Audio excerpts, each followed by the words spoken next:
Persoonlijk kan ik natuurlijk niet wachten tot hij er is. Dus in die zin vind ik het ook vervelend. Maar vooral voor de toeristen is het een punt dat die maken de route. En die gaan overal op de foto en dan komen ze hier en dan zeggen ze van waar is de fontein? Ja, die is er nog niet. Maar ze kunnen wel de markt zelf zien natuurlijk, die helemaal is omgevormd vanwege die fontein. En dat zijn dingen die ze al kunnen bekijken in de buitenlucht. En we hebben hier een maquette waarbij je kunt zien van hoe die echt komt te staan.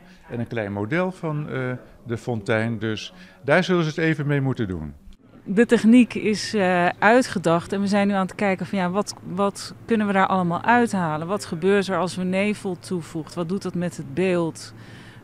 Wat gebeurt er als zo meteen de zon tevoorschijn komt? Wat gebeurt er? We zijn nu hartje zomer zijn we aan het testen. Zien we dan? Hebben we dan een ijsbeeld?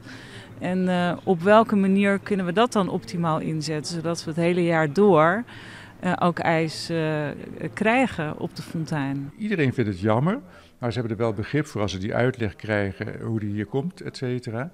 En enkele keer dan loopt iemand heel boos weg en die zegt ik kom nooit meer in Dokkum of nooit meer in Nederland, maar dat zijn de enkelingen.